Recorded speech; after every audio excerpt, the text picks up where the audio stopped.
Welcome to Pimpy's Investment Chat, where we keep investment talk simple. And here's your host, Pimpy. What is going on out there, peeps? All right. So I was talking to a friend of mine. I ain't heard from him in like 6 weeks. We talk all the time. He's invested in Iraqi dinar as well, and he listens to my videos. So when he finally came over, we were talking. I said to him, man, 6 weeks, what's going on, stranger? And he goes, well, he was pretty upset. I said, why? What happened? He said, well, when he listens to my videos, he goes, dude, it's upsetting. And, I found myself getting angry, and I was mad at you. Me? I said, for what? What I was mad about was the things you were saying. He had this vision of what can happen if the Iraqi dinar hits, and he would have all this money. I said, yeah, but so do I. He goes, yeah, I know that. But, it's like killing the messenger. I said, yeah, so I get that all the time. People are pissed at me because I'm telling them of the possibilities and that they should at least be aware of it.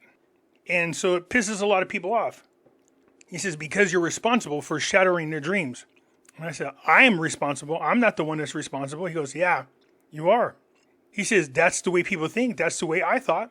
I says, why would you think that? He goes, because you're telling people the truth.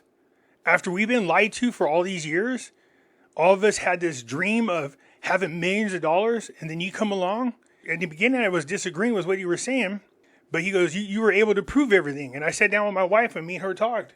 He says, all these things we had planned for, all these visions that we have, were just shattered. And I said, no, what I'm saying that is this. These are possibilities. He says, yeah, I know, but that's not the way we hear it. I says, I get that. I said, let me explain it to you this way. Let's pretend like we're in this swampy area, whatever. There's a little island out there in the middle of the swamp, full of alligators. And in the middle of that little tiny island is millions of dollars. And there's a wooden bridge that goes from where we are right over to that island. Except for when you look at that bridge, it doesn't look very sturdy. You know what I mean? It looks like it could break at any time. And if it breaks, you fall into the water with all these alligators. And there's a possibility you can get hurt. I said, you got these content creators saying, hey, there's the bridge, run across the bridge. They just see the bridge and they know it takes them from one side to where the money is. That's all they see.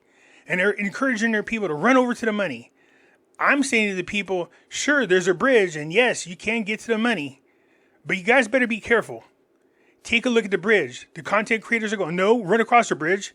I'm saying, no, you better be careful. What I'm talking to people about are the possibilities in these directions that the IQD can go. I'm not saying it's one way or the other. I'm just saying these are the possibilities. Just like I told my friend, I go, look, I'm just saying these are the possibilities. And like he said, we don't want to know that there's possibilities. We just want to believe that we're just going to become millionaires overnight. He said the thing that sucks about what you're saying is these possibilities you're talking about are way more realistic in happening than the ones that we know of. And I said, dude, they're just possibilities. We don't know. We can wake up tomorrow and the exchange rate is now 322, just like everybody said. And they still have the same currency. They have not changed or redenominated. Then everybody's happy. He said, well, let me ask you this. Put yourself in their shoes. I started laughing because that was a video I released.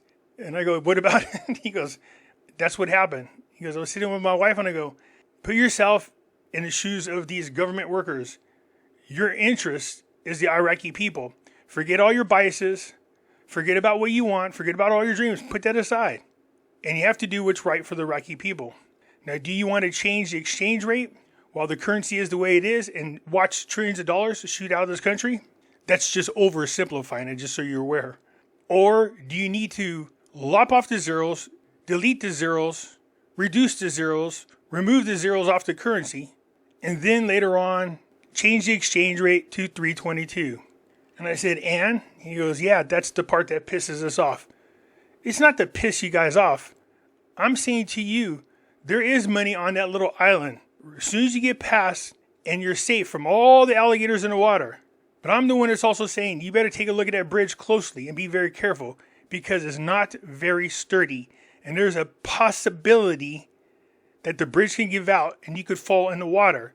So don't run across the bridge like these other content creators are telling you. I'm saying be careful when you cross the bridge. Because there's a possibility it can give out and you could fall in the waters with the alligators. There's also a possibility that you can cross the bridge safely and have millions of dollars. I'm saying you should be at least aware of all of the possibilities because they're all real ones. So the IQD at 306, is that right? Let's get into this. Before we get started, do me a favor, hit the thumbs up button. If you're not a subscriber, please do so, because when you do, it helps out the channel, and I certainly do appreciate it. If you're thinking about buying gold and silver, head on over to our friends at Miles Franklin. The link will be down below in the description. When you make your purchase, make sure you use promo code Pimpy, P-I-M-P-Y, and they'll take care of you. If you have any additional questions, you can reach us over here at this phone number or over here at this particular email. For all orders over $10,000, reach out by email and we'll make sure that you get a great deal. So come on over to Miles Franklin and add to your precious metal inventory. I hold millions of dinars, and people act like I don't want that 322 exchange rate with the current currency. No, Pimpy doesn't like it. He doesn't believe in it. What the hell are you talking about? I own millions of dinars. Nothing would make me more happier than them to jump up to a 322 rate and keep the same banknotes that we got now. Anyways, this was sent to me. They said, see, look it. The exchange rate is 306. See this? I said, how much digging have you done into this? Seriously. This comes from TradeView. Do you guys know what that platform does? Do you know what it is? See this exchange rate of 306? Well, let's go over this. So on TradeView, it is saying that the Iraqi dinar, the current exchange rate is $3.06. USD to IQD, it's the same, 1,309 dinars for every $1. On XE, the value, $1 is equivalent to 1,309 Iraqi dinars. Here we are on investing.com. USD to IQD, 1,304, this one's much better, 0.23. So 1,304 dinars for every dollar. What is this? TradingView. Isn't that where that screenshot comes from?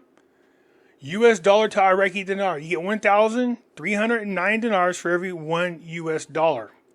Then somebody said, well, this could be the back screen numbers. Okay, let's say that's the back screen numbers. And according to your hypothesis, this isn't shown to the public because this is what it's going to be once they go public. And they brought up the same thing as before. Remember, they want to take us back to the previous era. The back era, remember that? Yep, I remember that. Back in the olden days when the exchange rate was over $3. And I go, well, guess what else was going on during that time? These were the banknotes that were in circulation when the exchange rate was 322. Notice something? Does this look like 25,000 dinars to you? Or does that look like 25 dinars? So back when the exchange rate was 322, if we're going to go back to that previous era, they didn't have 25,000 banknotes. They didn't have 10,000 banknotes. They had the smaller denomination banknotes like I spoke about. If they do a redenomination and they take off the zeros from the 25,000 dinar and bring it down to the previous era, because we're going back in time like you guys like to say all the time, before they reinstate that 322 rate, they're going to take the zeros off the banknotes. And we're going to go back to that previous time because back then they weren't using 25,000 dinar notes. They weren't using 10,000 dinar notes. They were using these smaller denomination banknotes when the exchange rate was 322. So if you're going to tell that story, you might as well tell it all. If they're going to go back to that era of time, then they're going to go all the way back. They're going to do the deletion of the zeros and then reinstate the 322 rate. Is that possible? Sure. So let's just say for some reason that this is a non-public exchange rate that the government is keeping track of, because it's very possible that's true. Governments keep track of multiple exchange rates to monitor and manage their currency's value in relations to other currencies. The number of exchange rates that governments track can vary depending on various factors, such as a country's economic structure, trade relations, and monetary policies. I do remember a guy from the United Nations saying that there's no reason that Iraq cannot go back to their old exchange rate. And I was excited when I heard this. That's because in my mind, I was using the current currency of the 25,000 dinars and multiplying it times the 322 rate. It never dawned on me that they would redenominate. So what's the difference in these exchange rates, and why do governments keep track of all of them? The official exchange rate, of course, this is the rate at which a government sets a currency against other major currencies. It is used for official transactions such as international trade and government dealings. There's the parallel exchange rate. In some countries, there may be multiple exchange rates operating simultaneously due to factors like black market activities, capital controls, or economic instability. Governments may track these rates to understand the true value of their currency in different sectors of the economy. The fixed exchange rate. Countries that peg their currency to another currency or a basket of currencies will closely monitor the exchange rates to ensure that their currency remains within the specified band. A floating exchange rate. In contrast, countries with floating exchange rate regimes allow their currency's value to be determined by the market forces. Governments still monitor these rates to intervene in the foreign exchange market if necessary to stabilize their currency. You have the bilateral exchange rate. Governments also track bilateral exchange rates between their currency and that of key trading partners.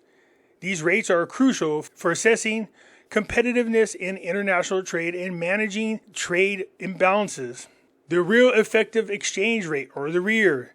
The REER is a weighted average of a country's currency relative to a basket of other currencies. Adjusted for inflation, differentials, governments use this rate to gauge the overall competitiveness of their exports and imports.